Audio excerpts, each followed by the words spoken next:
Okay, everybody, it's 3 p.m. here in New York. It's a very bright, brilliant day. I actually have the windows open. I don't know how that's going to affect the sound. I hope you don't hear too many sirens.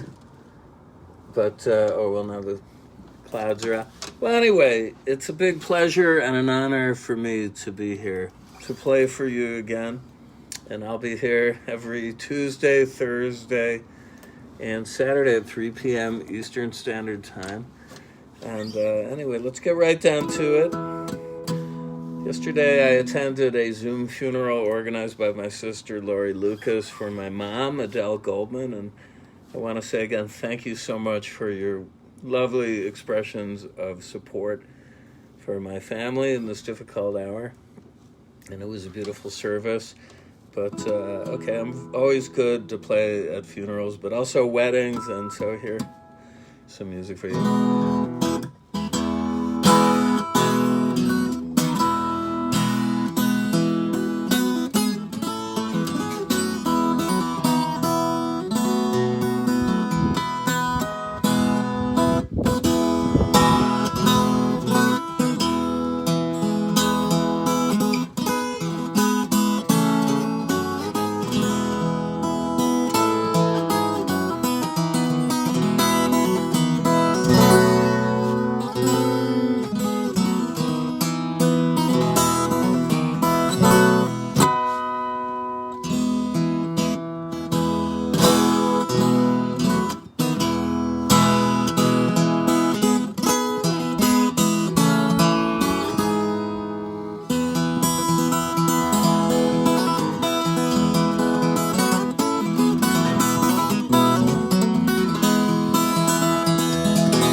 I'd like to dedicate that to Caroline. She's in the other room, working away. I know I posted a picture yesterday of her giving me a 2 fingers salute, which is, all British people know, is the equivalent to our finger. But I was trying to make her laugh, and she was casting and gets very serious in those moments. Oh, well. But I think laughter is the best medicine in this particularly fraught time. And, regarding that piece, I remember playing it at a place called Artist Space, and the curator, Claudia Gould, who now curates the Jewish Museum here in New York, chuckled and said that's equivalent to Jimi Hendrix playing the Star-Spangled Banner. Well, take it for what you will, but it's something I love to play, and keeps my fingers nimble. So anyway, this is...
it's a little bit of Walk on the Wild Side. I had a request for that. That's the theme from the 1962 film by Edouard Dimitrik with Lawrence Harvey, Capuchin, and a great portrayal by Jane Fonda as a young drifter. Kind of makes the whole film for me. That goes out to Fred Perry. Fred, whose brother Richard Perry is the guy responsible for the production, along with Bob Krasnow, of the very first Captain Beefheart album, Safe as Milk. And Fred is one of my oldest friends. And Jane Fonda was dating Richard Perry for many years there, so I hope Richard is okay. And I'm going to move over to steel guitar now. And I brought out especially this 1920s National Steel Duolin, which for years was my go-to guitar for steel. I got a beautiful Shanghai-made resonator guitar a couple of years ago, which I've also played online. This one, though, this is the one Beefheart said, oh, it's an instrument of destruction. I don't know. My mom used to call this old junkie car my father's the Tronti. So this is the Tronti guitar. It's got a kind of a greenish tinge to it. I don't know. It has a lot of dings in it, folks. But so do I. And still plays good, especially playing Chinese pop from the 30s. I'm going to play The Moon in the Street now, which was made famous by Joe Schwen. It's quite anthemic. I'm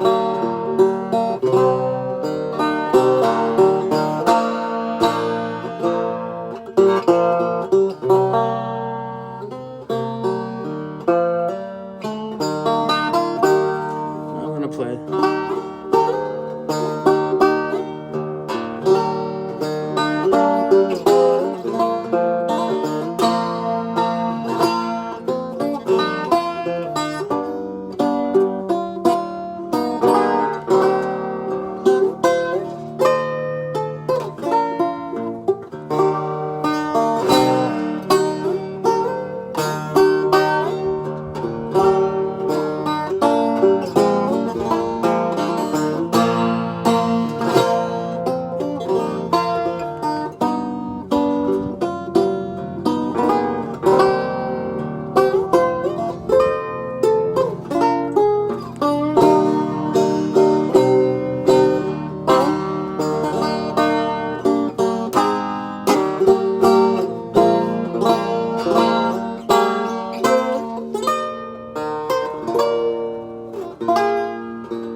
Please allow me to look at you again. I think I'll save The Moon in the Street for next time, but see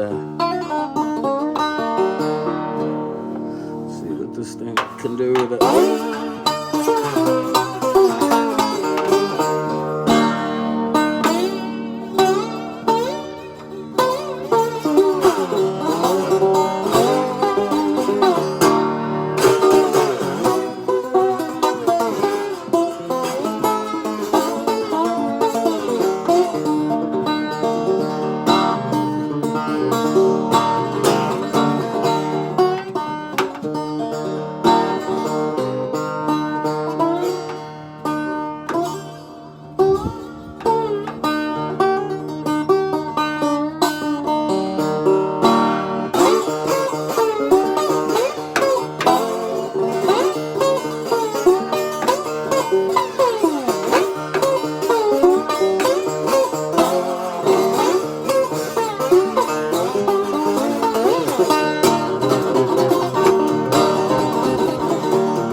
still sounded pretty good, this thing.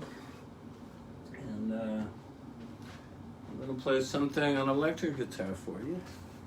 And this is for all the Buckley freaks. I did an album with a great Italian singer named Davide Combosti, also known as the Nero, and Francesco Arpino, who's a multi-instrumental whiz and a great producer, and it's the complete Jeff Buckley and Gary Lucas songbook. And this is one of the songs that Jeff and I used to do. And my setup is very effects-free in this period. There doesn't seem to be enough space really to do justice to them here. And but this is Harriman.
To take this time to read off the list of honor of everybody who contributed from Tuesday on PayPal to keep me going, to keep me in groceries here. Okay, Russell Hubley, thank you.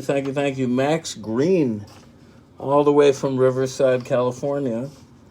Jeff Robinson, a UK-based fan. Anna Arte from Italy. Finley Hunt, John Stewart, a London friend, and Diana Yeager. Big thanks and hugs from me and Caroline.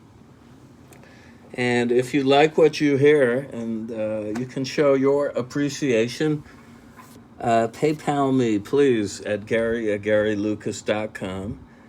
That is my address over there. I don't have Venmo or these other Zella or whatever. PayPal seemed good enough for me, but I don't know if it's considered hip these days, but fi on that. Okay. Back to my Gibson J45. Caroline has made an appearance over here. Hi. Say hi to the folks here. Should you do a pop-in? No. Yes. No. It's okay. As we keep each other on our toes, very lively here in the West Village. Maybe I should show you a little bit of what the neighborhood looks like right now. I don't know, I'm looking at it backwards. There's the Hudson River. There's Julian Schnabel's Palazzo Ciuppi, this pink, gigantic building. And in front of it, with this one American flag flying, is a new mansion that's being built for a hedge fund millionaire, of which the workforce abandoned the project actually about 10 days after lockdown officially. They kept working, and then finally I guess the guy realized it was inhumane. But no one took the flag down, and that flag has been rained on and pelted with hail and whatnot. I think that's a crime, isn't it? Isn't it desecration of the American flag? I don't know. But that's my neighborhood, folks. It's like it's fun to live down here, but not under lockdown because of all the people not wearing masks. I've mentioned this before. I don't get it, especially as we're not really flattening the curve much in the good old United States here at all. And the death rate is climbing daily by a couple thousand, and predicted to be 3,000 deaths a day by June 1st. So I don't know what's up with these people, especially when I see a couple pushing their baby in a pram and nobody's wearing a mask. This really is a disturbing image, but it's hard to accost people and shame them in this. And after all, this is the so-called land of the free, is it not? But the messages that are being sent are so scrambled and mixed by our government authorities, so that people, I guess, just figure, what the hell, I'm never going to get this, right? So I'm going to play a little version of Melancholy Serenade, I guess that prompts this, which is a composition by the great Jackie Gleason, one of my favorite comedians. And he gets the total writing credit and arranging credit. This is kind of his theme music for years. Let's see.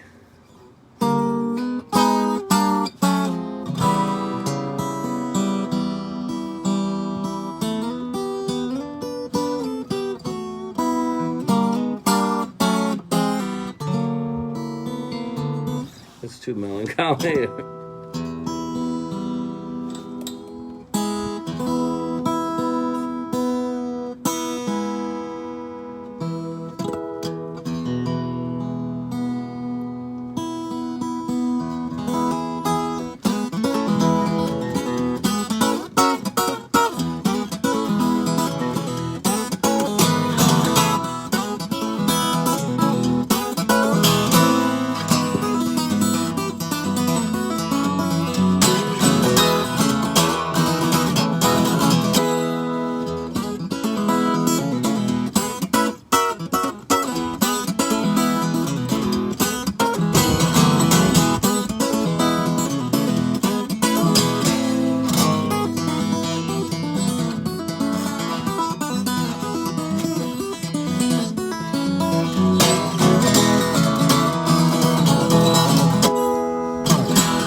Charlie Brown, he's a clown, that Charlie Brown. That's a little bit of music by Vince Guaraldi from the Charlie Brown specials.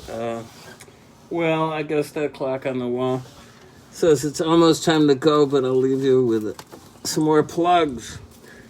Backwards because of the nature of the camera on these iPhones.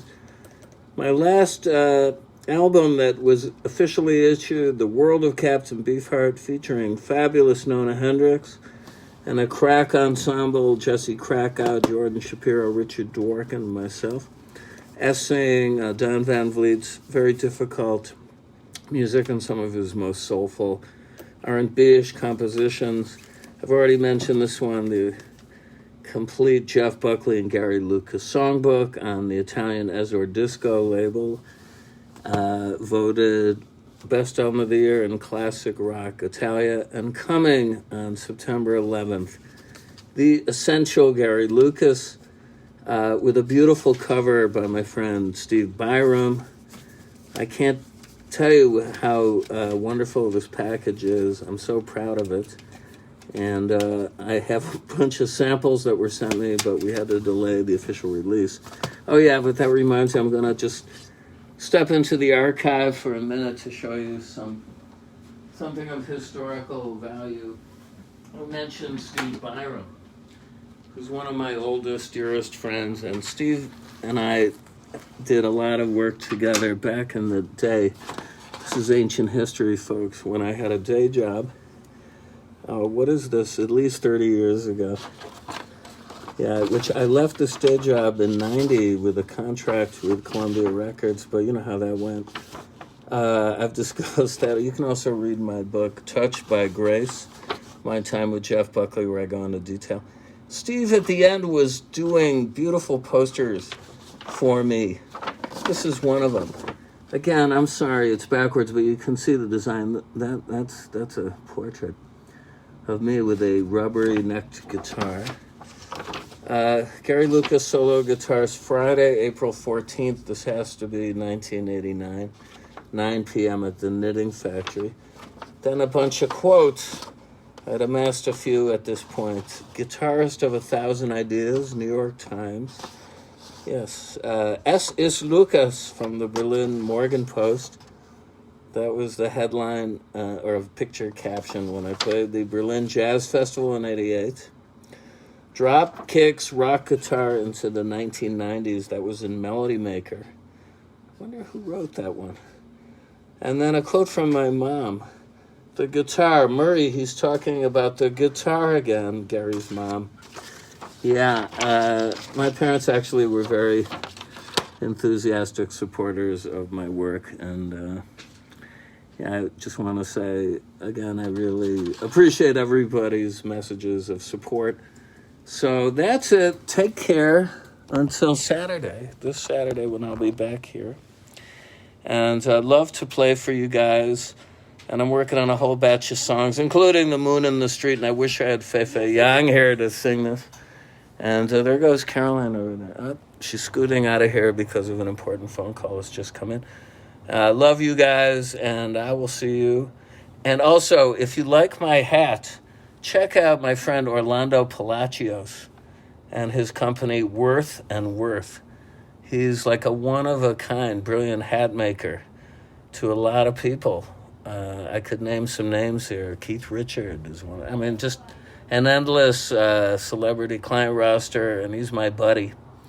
And he's got a new blog podcast that's on every Wednesday now on Twitch TV. Check that out. Also, go to the Worth and Worth Facebook page. He's great. I wholeheartedly recommend him. Okay, I can't even speak anymore. Love you guys. See you real soon. Thanks for listening.